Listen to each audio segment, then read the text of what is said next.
안녕하세요. 제 돈 걸고 투자하는 종목만 다루는 리치투게더입니다. 요즘 이더리움이랑 비트마인 주가 때문에 정말 마음고생 심하시죠? 시장 전체가 그야말로 극심한 공포에 빠져 있는데요. 근데요, 오늘은 바로 이 혼돈 속에 꼭꼭 숨겨진 비트마인의 진짜 청사진을 한번 샅샅이 파헤쳐 보겠습니다. 자, 오늘 우리가 같이 살펴볼 내용인데요. 먼저 시장을 뒤덮은 이 공포의 실체를 데이터로 한번 확인해 보고요. 그 다음에 비트마인의 진짜 목표, 바로 S&P 500 편입 전략을 낱낱이 분석해 볼 겁니다. 그리고 이 원대한 계획이 마주한 리스크는 또 뭔지, 마지막으로 이 모든 게 우리 투자자들한테 어떤 의미가 있는지까지 깔끔하게 정리해 드릴게요. 자, 그럼 첫 번째 섹션부터 시작해 볼까요? 폭풍의 눈으로 한번 직접 들어가 보죠. 지금 우리가 느끼는 이 불안감, 이게 도대체 어디서부터 오는 건지 그 근원을 한번 제대로 살펴보겠습니다. 와, 이 숫자 하나가 정말 모든 걸 말해주네요. 최근 딱 한 달 동안 이더리움 가격이 무려 25%나 폭락했습니다. 3,000달러를 그냥 가뿐히 덤던 가격이 진짜 눈 깜짝할 사이에 2,000달러 초반까지 확 밀려버렸죠. 그러니까 지금 느끼시는 그 불안감, 그거 그냥 기분 탓이 아니라 이렇게 명확한 데이터에 근거한 겁니다. 투자자 심리를 보여주는 공포 탐욕 지수를 한번 보세요. 한 달 전만 해도 중립 수준이었던 시장 분위기가 지금은 극도의 공포를 뜻하는 숫자 5까지 뚝 떨어졌습니다. 이 정도 수치는요, 우리가 기억하는 그 끔찍했던 FTX 사태 이후에 가장 낮은 수준이에요. 이 정도 공포는 패닉셀링, 그러니까 사람들이 무서워서 막 던지는 현상을 낳고요. 결국 더 큰 그림을 보지 못하게 만들어버리죠. 상황이 이러니까 투자자들의 불만은 정말 극에 달했습니다. 한 투자자분은 이렇게까지 말씀하셨죠. 톰 리는 대체 왜 이렇게 조용한 거야? 미스터 비스트한테 2억 달러나 썼으면서 주가 방어는 왜 안 하는 건데, 이게 그냥 단순한 불평으로 들리시나요? 아니죠. 이건 회사의 행보에 대한 깊은 의문이자 불안감의 표현인 겁니다. 하지만 말이죠, 이 모든 혼란과 도무지 이해할 수 없는 결정들 뒤에 사실은 아주 놀랍고 야심찬 목표가 숨어 있었습니다. 지금부터 비트마인의 진짜 설계도, S&P 500 편입이라는 이 거대한 게임에 대해서 이야기해 보겠습니다. S&P 500 편입이 왜 월가의 성배라고 불리는지 아세요? 이유는 아주 간단합니다. 이 지수에 딱 들어가는 순간 전 세계 수많은 인덱스 펀드들이 기계적으로, 그러니까 의무적으로 그 회사 주식을 사들여야만 하거든요. 2020년에 테슬라가 편입됐을 때 기억나시죠? 가만히 있어도 전 세계 기관들이 강제로 내 주식을 사주는 그런 마법 같은 일이 벌어지는 겁니다. 그런데 말입니다. 여기에 아주 거대한 장벽이 하나 있어요.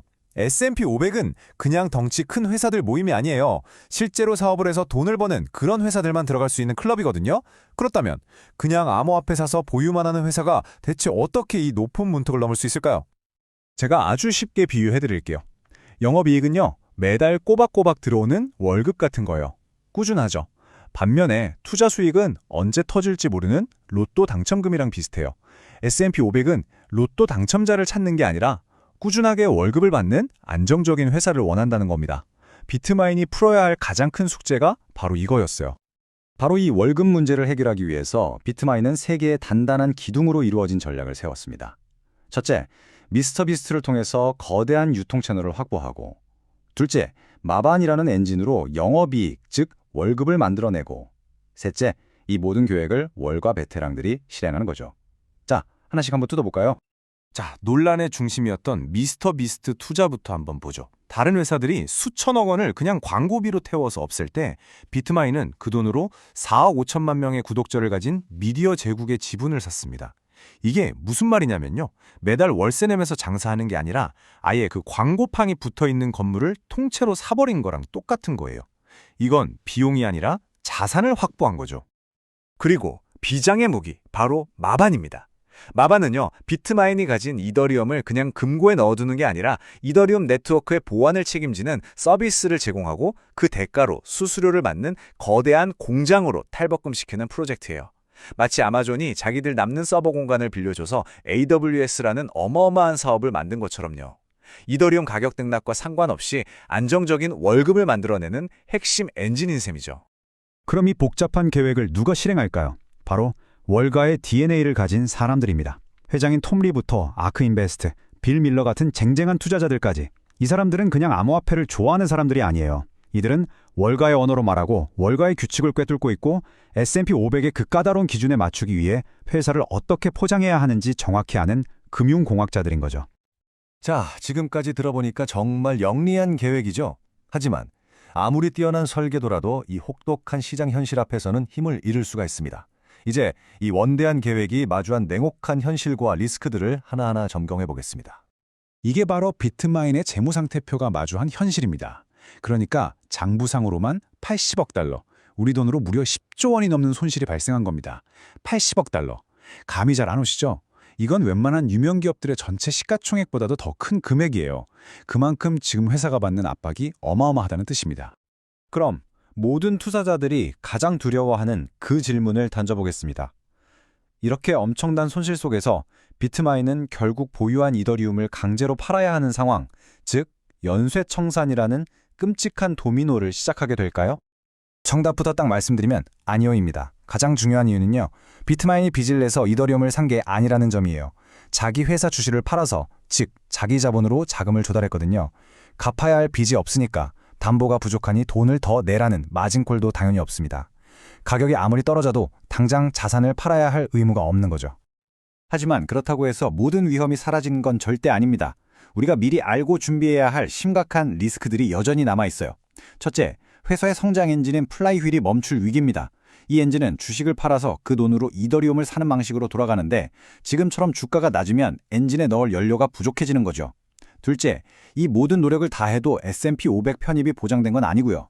마지막으로 10명도 안 되는 이 작은 팀이 과연 이 거대한 계획을 성공시킬 수 있을까 하는 실행 리스크도 무시할 수 없습니다. 여기서 아주 흥미로운 지점이 하나 있습니다. 톰리 회장은 공개적으로 암호화폐가 이제 바닥을 다지고 있다면서 낙관론을 펼쳤거든요.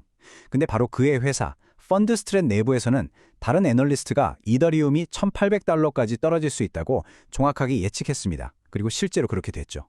이 상반된 시각은 뭘 의미할까요? 내부자들조차 지금의 불확실성과 씨름하고 있다는 걸 보여주는 대목입니다. 자, 이제 마지막 섹션입니다. 이 원대한 청사진과 혹독한 현실을 전부 종합해서 이 모든 게 결국 투자자인 우리에게 무엇을 의미하는지, 앞으로의 길을 어떻게 바라봐야 할지 정리해 보겠습니다. 비트마인을 보는 관점은 투자 성향에 따라서 완전히 달라질 수 있습니다. 만약 보수적인 투자자시라면 아직 증명된 게 없는 고위험 모델이니까 S&P 500 편입이 확실해질 때까지는 지켜보는 게 맞겠다라고 생각하실 수 있고요. 반대로 공격적인 투자자시라면 이건 암호화폐와 월가의 통합에 거는 혁신적인 베팅이다라고 보실 수도 있겠죠. 그리고 현재 보유하고 계신 분들이라면 내가 처음 이 회사에 투자했던 이유, 즉 S&P 500이라는 핵심 논리가 지금의 시장 리스크를 감수할 만큼 여전히 유효한가, 이걸 냉정하게 점검해 볼 필요가 있습니다. 오늘 이야기의 핵심 결론을 한 문장으로 정리해 보겠습니다. 비트마인은 단순히 코인을 사서 모으는 회사가 아닙니다. 그들은 암호화폐의 세계와 월가의 세계를 연결하기 위해서 월가의 문법으로 아주 정교하고 복잡한 판을 짜고 있는 금융공학자 집단입니다. 목표는 명확하고 그 목표를 향한 설계도는 매우 치밀하죠. 오늘 내용이 도움이 되셨다면 리치투게더 구독과 좋아요 꼭 부탁드립니다. 감사합니다.